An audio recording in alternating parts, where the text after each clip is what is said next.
ادي التحليل قال ان انت ما تقربيلوش. القنبله اللي انا هفرتكها هتفرتك الدنيا دي كلها. الست دي مسميينها الابنه البكريه الابليس. واحده فاضل لها ايام داخله قبر، هل تكذب على قبرها؟ ان شاء الله بعد 60 يوم كده هقدر. حرمت من نفسي، انا النهارده تايه اهو وانا وعيالي. انا امك يا حبيبي، والله انا والله انت مش امي، والله انا امك. عايزه اوصل الاسلام بصراحه. انت فعلا ما بتخلفيش يا عزيزه، هي دي الحقيقه. مش عايزه حد عليا انا بالذات، مش خوف ولا حد مهددني. ربنا مش هيسيب، ربنا مش هيسيب. هو انت ضامنه اللي انت تعيش قد ال 20؟ خلاص سامي بقى قدر ربنا. اللي في تقول خايفه مني اللي فيك حاجه يا ويلك وسواد ليلي، قدر ربنا تقولي له ايه؟ والله ما انا بحلف بالله ما انا.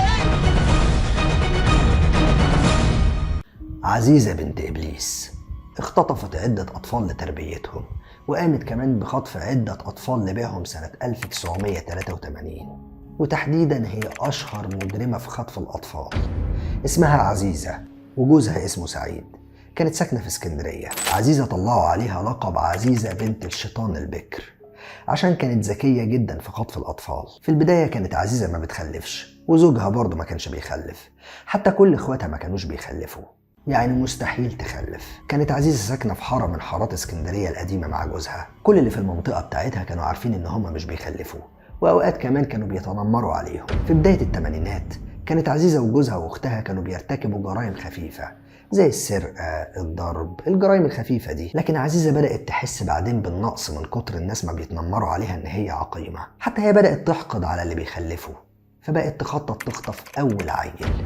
وكل ده كان في سنة 1983. واتفقت مع جوزها واختها على كده، وقعدوا بقى يخططوا للجريمة دي. الكلام ده كان قبل 9 شهور. هما بيخططوا يخطفوا طفل مش عشان يبيعوه، لأ، هما كانوا عاوزين يخطفوا العيل ده عشان الناس تقول عزيزة خلفت ويهدوا عليها. فأول حاجة عملوها نشروا خبر حملها على كل جيرانها وأصحابها، وكانت بتوهمهم بكده وبتلبس هدوم كتير فوق بعضها عشان تبان ان هي اتخن. وفي اليوم المحدد خدت جوزها وفضلوا يعدوا على المستشفيات بتاعة الولادة لحد لما وصلوا المستشفى تعبانة كده، ومحدش من الطاقم الطبي كان مهتم زي باقي المستشفيات، واغلب الناس من الفئة الفقيرة. طلبت عزيزة من جوزها واختها ان هم يستنوا بره، وهي هتدخل جوه تشوف الكلام على ايه جوه المستشفى بنفسها. ومن سوء حظ اول ضحية شافتها عزيزة وقعت هي بنفسها على باب المستشفى، واستنجدت بعزيزة لمساعدتها. وكانت والدة لسه جديد والولد في ايديها، كانت حاسة بدوخة كده. فسألتها عزيزة عن جوزها، قالت لها ان جوزها مسجون. راحت عزيزة واخدة العيل ودخلت بالأم لداخل المستشفى عشان يدخلوها للدكاترة غرفة الملاحظة. وعزيزة خدت العيل وهربت بيه ودخلت حارتها في نص الليل عشان محدش يلاحظها. طلبت عزيزة من جوزها ان هم يجيبوا الداية، ولما توصل الداية على باب البيت تخرج اختها وتقول لها ان عزيزة ولدت. دخلت الداية فعلا عليها وطلبت منها ان هي تمسك المولود، بس عزيزة رفضت عشان الداية لو مسكت وشافته هتعرف ان هو مش لسه مولود، وبكده هيكون في شاهد على ولادتها. وتاني يوم عملت حفلة وطلعت له شهادة ميلاد. بعد 3 سنين رجعوا الناس يتنمروا عليها تاني، بس عشان ان عندها ولد واحد بس فخططت تاني عشان تخطف طفل تاني. وقعدت بقى تلف على المستشفيات عشان تنقي عيل ابيض واشقر شبه العيل الاولاني.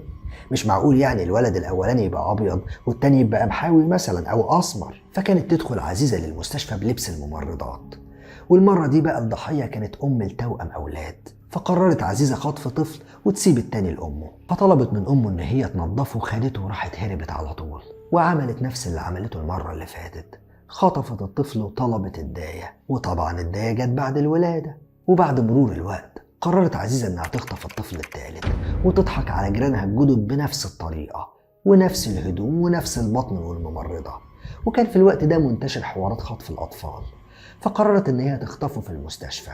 فراحت عزيزة للسوق مرة تانية، وأثناء بحث عزيزة عن الطفل اللي تخطفه لمحت عزيزة واحدة ست شايلة ابنها الصغير، وحست عزيزة ان هو مناسب. فراحت عزيزة للأم وضحكت عليها وفهمتها ان هي من الشؤون الاجتماعية، وقالت لها ان هي حاسة ان صحتها مش كويسة وانها عايزة تساعدها وتعالجها على حسابها. المهم راحت عزيزة ليها وكلمتها، والأم ارتاحت لها وصدقتها، وقالت لها عزيزة ان هي لازم تديها عنوان بيتها عشان تبص على حالتها وهناك تصدقها. وبالفعل الست ادت لعزيزة عنوان البيت، وتاني يوم جات لها عزيزة. لما عزيزة راحت لها جابت معاها حلويات وملابس كنوع من المساعدة عشان الأم تصدقها، وصدقتها الأم ودخلتها البيت. وكان الطفلين مع عزيزة في الصالة والأم كانت معاهم. فراحت الأم تدخل المطبخ عشان تجيب شاي لعزيزة، وفي لمح البصر خطفت عزيزة الطفل الثالث وهربت من البيت على طول في أسرع وقت. نزلت الأم تقدم بلاغات في كل مكان عن خطف ابنها، لكن للأسف كانت عزيزة وزوجها سجلوا الطفل كمان بالفعل في السجل المدني، وقانونيا بقى ابنهم ومحدش يقدر يكلمهم أو حتى يثبت عليهم أي حاجة. وبعد فترة قررت عزيزة إن هي تتنقل من بيتها اللي في اسكندرية وتنقل للعريش، وباعت بيتها لجارتها شمعة، وراحت بقى عزيزة ومعاها الأطفال الثلاثة، ولادها أو مش ولادها، الأطفال اللي هم مخطوفين. هنا حست الجارة عشان تعرفها قبل كده إن هي مش مرتاحة تجاه عزيزة، وبالذات إن حوارات خطف الأطفال كانت منتشرة وقتها. فراحت جارتها اتصلت على الشرطة وقالت لهم أنا أعرف عزيزة وإن هي من اسكندرية، وكمان عارفة إن هي عقيمة، ولقيتها عندها 3 عيال. فقالت لهم خدوا الأطفال وعزيزة وتأكدوا بنفسكم. وفي يوم 24 ديسمبر سنة 92 الشرطة دخلت بيت عزيزة، وكان مع الشرطة أم محمد وواحدة من أم الأطفال اللي خطفتهم عزيزة قبل كده. وأول لما شافت الأم عزيزة اتعرفت عليها وقالت إن هي اللي خطفت ابني، وخدوا عزيزة على طول والأطفال الثلاثة لاسم الشرطة. وهناك بقى اعترفت عزيزة بكل شيء، على الرغم إن هي كانت في البداية مصرة إن هي بريئة، وكانوا بيتناوبوا عليها بالتحقيقات لمدة يومين عشان يفقدوها تركيزها، لحد لما تعبت عزيزة وفي النهاية اعترفت على كل شيء. واعترفت على أهل الطفل هشام وأهل الطفل محمد، واتبقى الطفل إسلام. أما الطفل إسلام واللي عمره وقتها كان 11 سنة ما كانتش راضية تعترف على أهله، وكانت بتحلف إن هي أمه. الست اللي خطفاك دي انت اتربيت معاها كام سنه؟ 11. 11 سنه بتقول لها يا ماما؟ اه. بتعمل لك الاكل؟ طيب. لما بتاعي تديك دواء؟ تمام. ما بتحبهاش؟ كنت بحبها قوي لغايه قبل ما اشوفها، لقيتها عباره عن شيطان في جسم بني ادم. ورفضت تماما رفض تام تقول مين أهله. فراحوا يتأكدوا وعملوا لها تحاليل، والتحاليل قالت إن هي عقيمة وما بتخلفش. وحكمت المحكمة وقتها على عزيزة بالسجن 7 سنين وعلى جوزها بالسجن 10 سنين. بعدها نشرت الشرطة صور عزيزة وإسلام في كل مكان على أمل إن أم الطفل تتعرف على عزيزة، لأنه عزيزة كانت بتخطف الطفل من أمه. المهم بعد كام شهر من سجن عزيزة جه واحد اسمه جمعة وقال إن إسلام ده ابنه، لأن ابنه اتخطف في الوقت ده وتقريبا من نفس سنه، عشان كده راح إسلام معاهم. حاج جمعة حسن مصطفى ده ابنه مخطوف منه في مستشفى اشمون العام، عمره 3 أيام. لما جه في خلف الأسوار وفي تنويع عن المفقودين عرف وجانا هناك، قدم المحضر اللي كان عامله ان ابنه مخطوف، والحكومه بتاعتنا سلمتني ليه على ان انا ابنه. طلعوا لي شهاده ميلاد تانية باسمه.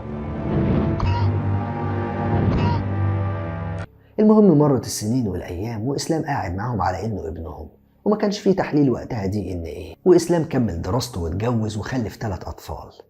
وبعد ما عاش إسلام كل ده واتجوز وأنجب كمان أطفاله، كان بيقول إن هو ما كانش بيحس بالانتماء مع أبوه وأمه الجداد دول، لأن هم كانوا شداد قوي، كانوا قاسيين عليه. وقال لأبو مراته خلي التكاليف كلها عليا، أنا مش عايز أهلي يتدخلوا في الجوازة دي. كان بيقول كمان إن أمه كانت دايما تقسى عليه من طفولته، وكانت دايما تقول له إن هو مش ابنها. وهنا كانت الصدمة، لأنه بعد ما كان مخطوف من عزيزة راح لأهل تانيين خطافين هم كمان، يحسبهم أهله بعد ما عاش معاهم لمدة 22 سنة. وعشان يتأكد إذا كان ده أبوه أو دي أمه عمل تحليل DNA، والنتيجة كانت صدمة، لا ده أبوه ولا دي أمه. وبعد فترة من ظهور النتيجة عم جمعة راح رفع قضية إنكار نسب على إسلام وشال منه اسمه، ولحد دلوقتي إسلام من غير عيلة وبدون هوية. ورجع إسلام تاني لرحلة البحث عن أهله مرة تانية، وأول شيء بدأ يدور عليه هو عزيزة، لأن هي الوحيدة اللي معاها السر ده. محدش هيعوضنا عن أهلي، ومحدش هيعوض عيالي عن غير أهلهم. عيالي يروحوا فين؟ الست اللي كانت خطفاني موجودة، ليه ما تجيش وتضرب بالجزمة وتقول أنا ابن مين؟ ورجع لعزيزة وراح لها، لقاها اتغيرت جدا، بان عليها العجز والكبر، وكانت مصابة بسرطان الدم. دخل عليها إسلام وكان منهار جدا، قال لها سلمتيني لعم جمعة وانتي عارفة كويس ان هو مش ابويا. ردت عزيزة بكل برود وقالت له وهو عارف انك مش ابنه. اتصدم إسلام، سألها طب مين أهلي؟ مرضتش عزيزة انها تقول له أبدا، وكان كل ردها انت ابني حبيبي.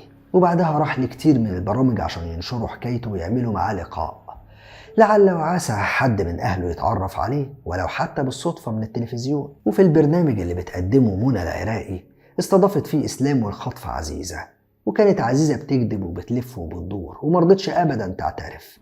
وفي يوم من الأيام راح لها إسلام عشان يسألها عن أهله، وقال لها إن هو عاوز يشوف أهله، فقامت زعقت له واتغير لون وشها. تاني اللي طلبت منه التاني اللي هو اللي اسلام. هو اسلام. اول مره شفتي اسلام كان فين؟ كان في بطني معايا الاثبات.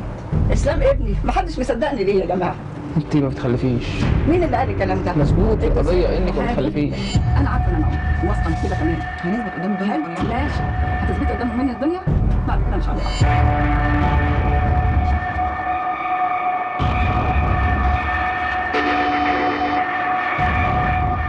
فقام إسلام وقال يخليها تهدى شوية وبعد كده يرجع لها.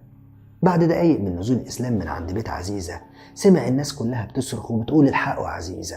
إسلام رجع لقى عزيزة على الأرض وكانت نطت من الدور الرابع على الأرض.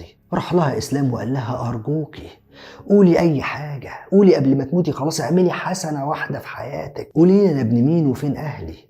وجات الإسعاف ونقلوها على المستشفى وكانت خلاص على فراش الموت. وراح معاها إسلام وقعد يترجاها ويقول لها عيالي مالهمش ذنب، حياتي صعبة. وعلى آخر نفس زي ما بيقولوا قالت اسم محمد فرج الله محمد، وبعدها توفت عزيزة. وفي التسجيلات اعترفت عزيزة إن هي خطفت إسلام من مستشفى الشاطبي، وإن أهله من منشية النزهة بالمحمودية، والمنطقة دي كلها في اسكندرية، وإن والده راجل بسيط جدا غالبا تاجر خضار أو فاكهة في السوق وقاعد دايما هناك. وأبو إسلام ظهر في فيديو أسبوع إسلام بوشه المشابه لابنه، وتعمدت عزيزة تصويره وأكدت إن هي خافت لما شافت الأب الحقيقي لإسلام في السبوع، وده خلاها إنها تقرر تمشي من اسكندرية تماما للعريش. كمان اعترفت بخطف الطفل إسلام من مستشفى الشاطبي لما جه أبوه وأمه يكشفوا عليه، فسابت الأم الرضيع على رجل أخت عزيزة، فخرجت بيه فاطمة من المستشفى وادته لعزيزة على طول. ولما فاطمة ادت إسلام لعزيزة خدت عزيزة إسلام واعتبرته ابنها. عزيزة العقيمة اللي بقت تخطف الأطفال عشان تبيعهم أو عشان تربيهم. عزيزة بنت إبليس، أو زي ما كانوا ما بيقولوا بنت الشيطان البكر. السلام عليكم، أنا إسلام الضائع. في فيديوهات كتير نازلة بتقول إن أنا لقيت أهلي وإن أنا وصلت لأهلي. أنا لسه بازلت أبحث عن أهلي. النهاردة 10/4/2020 والجمعة. أنا ما زلت أبحث عن أهلي، ما وصلتش لحاجة لسه. وبكده تكون انتهت حلقة النهاردة وتقرير النهاردة أو حكاية النهاردة. بشكركم شكرا جزيلا. كان معاكم محمد جويلي وبرنامج الكهف. سلام عليكم.